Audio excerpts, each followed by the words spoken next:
ici, on est en face de 3 automates mécaniques, je dis bien mécaniques. Donc c'est les tout premiers automates avec une clé, comme on a vu l'autre tout à l'heure, qui date de l'époque 1850, entre 1850 et 1900.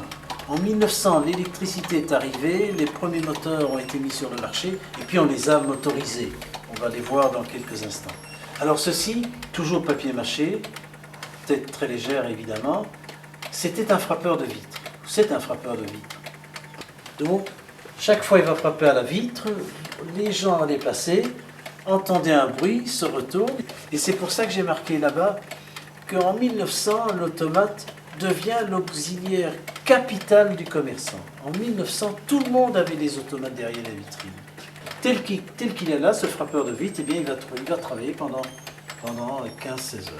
Si on me posait la question, quel est l'objet le plus difficile à trouver, le plus complexe à l'acquérir, je répondrai tout de suite les automates. Les automates de vitrine, surtout les mécaniques, ce sont des pièces extrêmement difficiles de les trouver. Et malheureusement, ça fait évidemment pas l'affaire des collectionneurs, très très cher, par leur rareté. Donc un automate mécanique comme celui-ci, ben il faut le dire, c'est une pièce de musée. Hein, bon. Alors ici, il est tout à fait d'époque, hein, avec les vêtements qui sont un peu décolorés par le temps, hein, vous voyez. Ça, c'est un frappeur de vitre électrique, donc des années 30. Hein, différence par rapport à celui-là, et on voit déjà une autre conception. Cela était peut-être déjà fait en série par rapport à celui-là. Hein. Bon, malheureusement, l'ère des automates est révolue.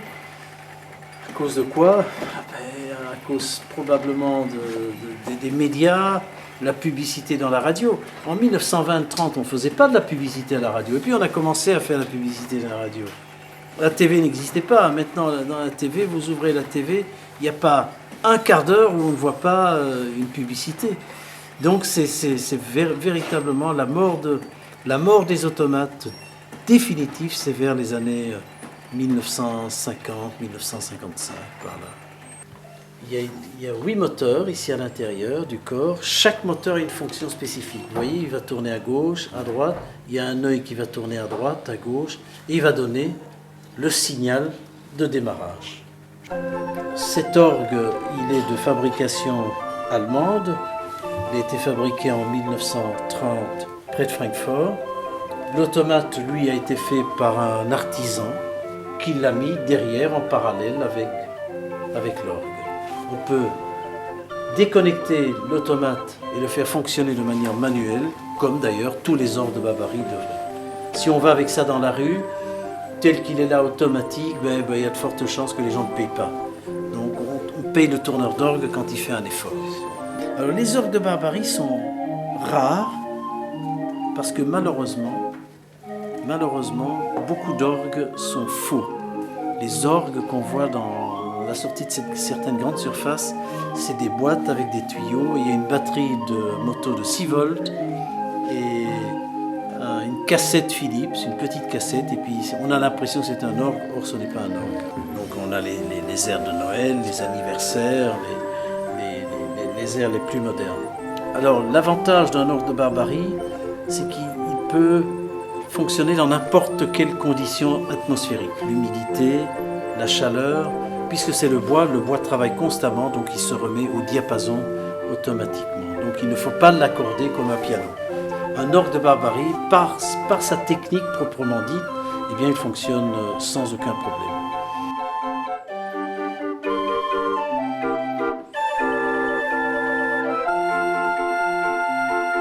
C'est un orgue de Barbarie, plutôt un harmonium. 1805, c'est vieux, hein. C'est 2 siècles. Hein.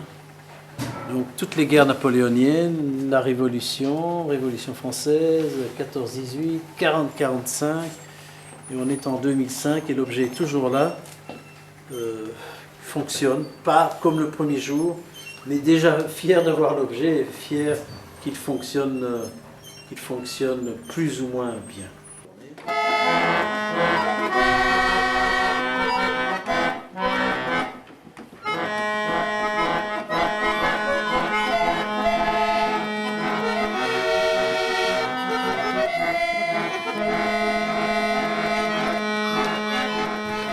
est en face d'un piano tout à fait traditionnel, un piano de 88 touches.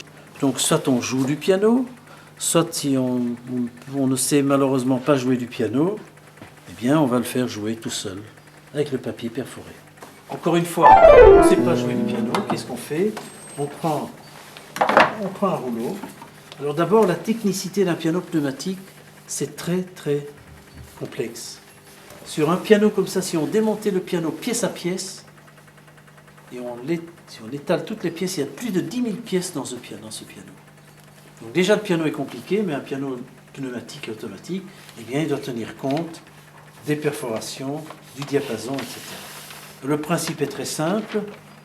Papier perforé, ce papier date de 1902, donc plus d'un siècle, et le papier existe toujours, il n'est pas abîmé, et le papier est en parfait état. Donc le principe est très simple, 88 touches, 88 trous. Chaque fois que le papier va montrer un trou sur le lecteur, s'il y a un trou, il y a une note qui passe, l'air va passer et va donner la note. S'il n'y a pas d'air, donc il n'y a pas de trou, la note ne va pas donner. Voilà. Si un trou est plus allongé, eh bien il va donner une note plus lente, comme ceci. Si c'est un petit trou, il va faire ça. Donc maintenant, on va mettre... Alors donc ici maintenant, je vais positionner le rouleau. Comme c'est un instrument à vent, il faut faire du vent. Donc il faut faire du vent par l'intermédiaire de pédales. J'ai les pédales là, je vais tourner. Voilà.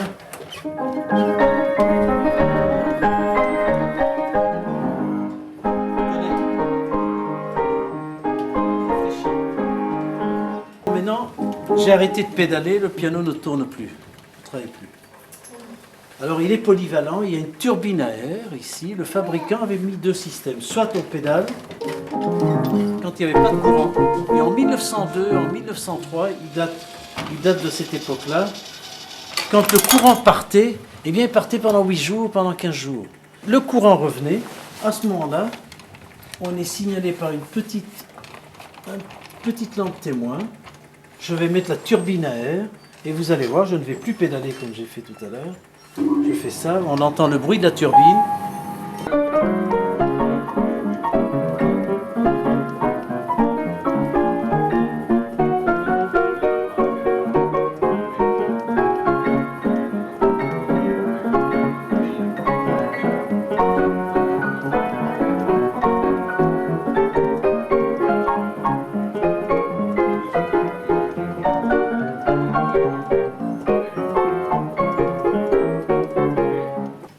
Ce piano, je pense qu'on est fier de l'avoir à Barcy, ce tout petit village de quelques dizaines d'habitants, parce que c'est le seul instrument connu en Europe qui fonctionne et qui est ici à Barcy. La différence, c'est justement voir ces 14 instruments qui vont fonctionner automatiquement. On va le mettre en marche.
Pourquoi cette collection et pourquoi toute une série d'instruments qui souvent n'ont rien à voir avec les voitures automobiles, des calèches, des poupées, des anciens jeux de café, des automates. C'est le coup de cœur, c'est tout. Alors on a ça dans l'âme. On a ça dans l'âme et probablement on va mourir avec ce virus de la collection. Et si collectionneur n'existait pas, eh bien, quand on parle à un jeune d'un piano mécanique ou d'un instrument en musique, orgue par exemple, eh bien, il ne saurait pas ce que c'est. Je suis fier d'être collectionneur et fier d'avoir ce virus plutôt que d'autres virus par exemple.